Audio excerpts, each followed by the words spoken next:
Proposal किस job के ऊपर भेजना है, दैट्स वेरी वेरी इंपॉर्टेंट। ठीक है, आपने गेस्ट पोस्ट लिखा हुआ है ऊपर? हाँ ठीक है, अब जी यहाँ पे लिखा गेस्ट हुआ पोस्ट का एक वर्ड आ रहा है, कंट्रोल एफ करें ना यहाँ पे, जहाँ पे टाइटल में गेस्ट पोस्ट आ रहा है ना, वो डायरेक्ट उस पर हम पहुंच जाते हैं। ठीक है, हम टाइम के फैक्टर को एज फॉर नाउ जो है वो स्किप करते हैं, हम डायरेक्ट जो है वो जॉब की डिस्क्रिप्शन रीड करते हैं और उसके अकॉर्डिंग चलते हैं। गेस्ट पोस्ट लिखें है। यहाँ पे। ओके, क्लिक करते जाएं, इंटर इंटर करते जाएं। कर रहे हैं आप? जी इंटर कर रहा हूँ, हाँ ये आ ठीक है। रही अच्छा, 9 दिन पहले जो है वो जॉब पोस्ट हुई हुई है। ठीक है, अब मैंने आपको बताया कि आप लोगों ने कोशिश करनी है कि उसी सेम डे वाली जॉब हो, और ये भी कोशिश करनी है कि अपना क्या कहते हैं रिसेंटली, और उस पे लेस देन जो है वो 5 प्रपोजल हो। अच्छा, इसमें बाकी सारी रिक्वायरमेंट पूरी है बाय द वे, 9 दिन वाली जो है ना वो रिक्वायरमेंट पूरी नहीं है। तो अगर आपके पास अवेलेबिलिटी ना हो तो आप वीक वाली भी को भी रीच आउट कर सकते हैं, लेकिन ये हमारे लिए ना कंपैरेटिवली आसान रहेगी। तो हम इसको एज एन एग्जांपल लेके चलते हैं कि किस किस तरीके से हम उसको करते हैं। 4.5 से ऊपर रेटिंग है, स्पेंडिंग अच्छी है, यूके का क्लाइंट है, बजट इसका बहुत अच्छा है, $4500 है, और टाइटल के अंदर लिंक इंसर्शन गेस्ट पोस्ट आ रहा है, तो मेन मेन चीज़ें हैं। और फाइनेंस निश है, इन्वेस्टिंग प्लेटफॉर्म है, तो ये अच्छी रहेगी, ईजी रहेगी आपको समझाना। तो इस पर क्लिक कर लीजिए। इस पे हम जो है वो चेक करते हैं, बिडिंग करते हैं। इस पे लेस देन 5 प्रपोजल है, तो इट्स मीन कि ये अच्छा, उसको नंबर ऑफ फ्रीलांसर 3 चाहिए, ये नीचे लिखा हुआ है। ठीक है, इस चीज को आप लोगों ने ध्यान में रखना है। अब हम देखते हैं ये एआई से लिखी गई है या फिर जो है वो इसने मैनुअली लिखी है, दैट्स वेरी इंपॉर्टेंट।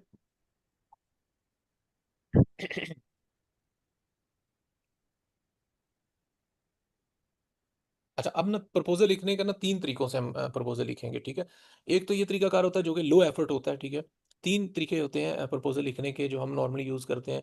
एक लो एफर्ट वाला ये है कि आप जॉब डिस्क्रिप्शन कॉपी करके चैट जीपीटी को दें और उसे कहें कि आप जो है वो इसको ह्यूमनाइज तरीके से जो है वो इसका प्रपोजल लिखें, जो कि सिंपल हो और उसका डायरेक्ट स्टार्ट हो, और पंच लाइन हो उसमें, और उसके अलावा जो फॉर्मेट क्लाइंट का है जॉब डिस्क्रिप्शन लिखने का उसके अकॉर्डिंग हो। तो ये हम अभी चैट जीपीटी से भी करते हैं। दूसरा तरीका ये है कि आप उसको यानी कि वो कंपैरेटिवली जो है थोड़ा सा ज़्यादा एफर्ट वाला है, जितनी ज़्यादा एफर्ट पुट करेंगे तो उतना अगर क्लाइंट आपको उसको आपके प्रपोजल को रीड करेगा, कन्वर्ट होने के चांसेस ज़्यादा होंगे। कि आप एक एक लाइन को पढ़ के खुद एक एक लाइन के मुताबिक जो है वो आप जिसको रिस्पॉन्स लिखें। तीसरा तरीका ये होता है कि आप, क्योंकि गेस्ट पोस्ट ऑफ पेज का है, तो आप क्या करेंगे, रिसर्च करेंगे जो भी उसने रिक्वायर्ड किया। उसने फॉर एग्जांपल कहा है कि फाइनेंस की साइट्स हैं, तो आप क्या करेंगे, फाइनेंस की ये ज़्यादा हाई एफर्ट का आप समझ लें कि तरीका है कि आप प्रॉपरली जो है वो उसको सैम्पल साइट सेंड कर रहे हैं जो कि एक्टिव साइट्स है। ये ज़्यादा जो है वो इसमें कन्वर्ट होने के चांसेस होते हैं। यानी कि आपने उसको डायरेक्ट डाटा प्रोवाइड कर दिया सैंपल के तौर पे कि ये फाइनेंस की साइट्स होंगी, इस पे हम बैकलिंक लेंगे, और ये हमारी जो है वो प्रीवियसली सैंपल पोस्ट है, और हम इस साइट का इतना इतना चार्ज करेंगे। तो आप उसको टेक्निकली तरीके से रिप्लाई करेंगे। तो इसको हम रीड करते हैं प्रॉपरली तीनों तरीकों से ही। मोर पे क्लिक कर लीजिए। ओके, अब बहुत इंपॉर्टेंट चीज़ है, जो भी मैं बहुत बात बोलूंगा वो आप अगर एग्जीक्यूट करेंगे तो वो उसके अकॉर्डिंग ही आगे चीज़ें चलेंगी। और ये जितने भी हमारे पास मल्टीपल प्रोफाइल हैं ऊपर की बाय द वे, तो वो मुख्तलिफ प्रोफाइल पे हमने मुख्तलिफ तरीके टेस्ट कर करके इन चीज़ों को जो है वो मैं उस बेस पे ये बात कर रहा हूँ, जो भी चीज़ें होंगी।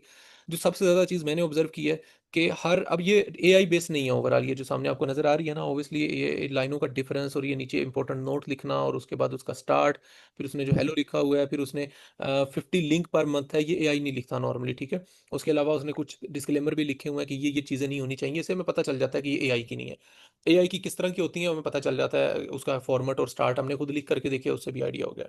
सबसे पहले जो आप लोगों ने चीज़ देखनी है अब जॉब रीड करने के हवाले से, क्योंकि 3 तरीकों से हम प्रपोजल लिखने का वो बताएंगे, लेकिन अगर आप लोगों के पास कनेक्ट्स बहुत ही वाफर मकदार में है तो पहला तरीका, अगर आप थोड़ा सा वैल्यू देते हैं अपने कनेक्ट्स को, तो फिर दरमियान वाला तरीका, अगर आपको लगता है कि नहीं, एक एक कनेक्ट्स बहुत कीमती है क्योंकि हमने पे किया हुआ स्टार्ट है आपका, तो फिर एंड वाला जो मैंने आप लोगों को बताया कि जो कि सबसे बेस्ट है, और उसमें हमें मैनुअली साइट्स जो है वो अरेंज करके फिर उसमें सैंपल वर्क सेंड करना होता है, क्योंकि ओप पे जैसे की बात हो रही है तो इसी फॉर्मेट में हम रह करके बात करेंगे।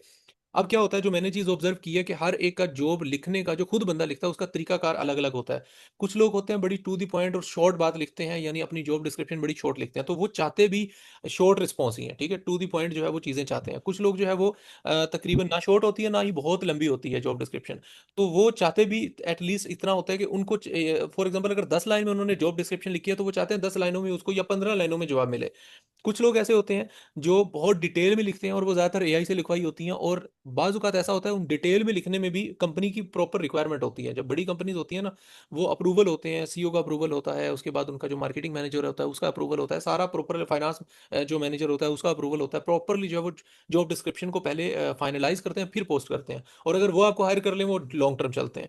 तो वो आपको डिटेल में ही चाहिए होता है, यानी उनको ये चाहिए होता है कि डिटेल में। इसमें 2 तरह की कैटेगरीज़ आ जाती हैं। एक वो जो आप समझ लें कि उनको पता ही नहीं है कि वो लिख क्या रहे हैं, एआई से लिखवा लिए। एक वो जो प्रॉपर्ली रिसर्च करके, ये रीड करके हमें पता चल जाता है। अब जो हमारे सामने एग्ज़ाम्पल है, ये बंदा ना तो बहुत शॉर्ट लिखा है इसने, ना ही बहुत लॉन्ग लिखा है, तो ये मिडल वाली कैटेगरी आप कह सकते हैं। मिडल और फर्स्ट वाली, यानी शॉर्ट और मिडल वाली दरमियान वाली कैटेगरी है। हम अब इसको टू द पॉइंट ही रिप्लाई करेंगे, यानी जो इसका फॉर्मेट है ना लिखने का, हम उसके अकॉर्डिंग जो है वो प्रपोज़ल लिखेंगे। अगर आप एक फ्रीलांसर हैं या फिर फ्रीलांसिंग करना चाह रहे हैं और आपको क्लाइंट हंटिंग में प्रॉब्लम है, हम 92 स्किल के थ्रू आपको 10 तरीकों से क्लाइंट लेना सिखा रहे हैं। You will know in this course कि आप किस तरीके से क्लाइंट्स ले सकते हैं। We will cover how to get client from Upwork, how to get client from Fiverr, LinkedIn, और इस तरह के 10 तरीके हैं इन टोटल, जिसमें हम आपको प्रोफाइल क्रिएशन से लेके प्रोफाइल ऑप्टिमाइजेशन और उस पे जो स्ट्रेटजीज अप्लाई कर सकते हैं 2026 में सिखाएंगे जूम के ऊपर लाइव क्लासेस में। और अगर आपको इस कोर्स के बारे में जानना है, you just need to go on 92skill.com। यहाँ पे नीचे मेंशन भी है वेबसाइट का नाम, and you will get more information about this course. Thank you.